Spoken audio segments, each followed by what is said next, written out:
the first half on Saturday was probably the best we've seen the offense all year.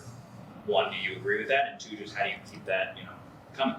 I think as an offense, I think we're really good, and I think we play really good in pockets, but we definitely need to play better for all 4 quarters.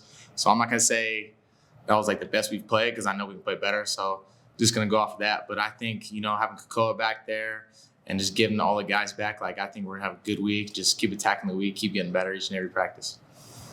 How do you was it something they did differently in the second half, or what kind of slowed you guys down a little bit there in the second half? It was more us, honestly. We had some penalties that killed us. My false start didn't help us at all on the 4th and 1. Take ownership in that, which really hurt us. But, I think we just got to go down there and finish drives. We finished drives the first half. We're scoring, and then all of a sudden we're settling for field goals the second half. As an offense, like the offense we want to be, we don't want to settle for field goals. Obviously, I'll take the 3 points any day of the week, but we want to get 7 every time. And, facing Weber State, a team you've got history with here for the last few years, as Austin mentioned, they've had a rough stretch here, but they always play tough. What have you kind of seen from their defense? Yeah, in my opinion, I think they got one of the better defenses in the Big Sky. Their defensive backs are all good.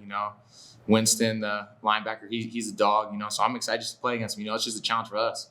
Regardless of the record, we get an opportunity to go show people like what Eastern football is about. So I'm excited. Something that's kind of stood out to me all year, even going back to week 1, is that you guys truly seem to have a belief that you're going to win every game, whether it's a close game, whether you're having to play from behind or play from ahead. Where does that come from? That belief that hey, we're going to go out here and win this game. Honestly, it's a theme of our team. It's called it's believe in our team. So from the summer, when us captains kind of got together and talked about it, like that's what we wanted our main focus to be the whole year, is just believe in our team. So I think we're doing a great job in that, and keep giving that to all the other players on our team about just keep believing in yourself, believing in your teammate. You got to do whatever you can just to help the team. What would it do for this team's confidence to get a win on Saturday? I think it would help tremendously, but if you don't have confidence in yourself before the game starts, I don't think that a win or a loss is going to change that. So I think, we just got to attack it. Speaking of Kakoa, he comes back after the injury, throws for over 400 yards on Saturday. As I was walking in, he was one of the first people who was on the field today. Just kind of how far has he come? What have you seen growth-wise from him to this point?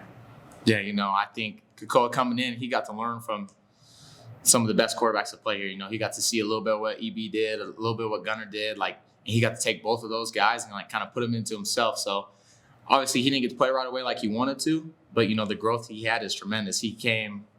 When he first got here, we thought he was just going to be a runner, just running, taking off, all that. But now he's really maturing and growing into himself and just being like, I can take over games. And I'll tell him that every time we go out there, like he's got to take over a game, regardless of what the score is, what the situation is. Like you can do it, and he's capable of doing it. So I just kind of keep emphasizing that to him about just taking it over and just be a ball player that you are.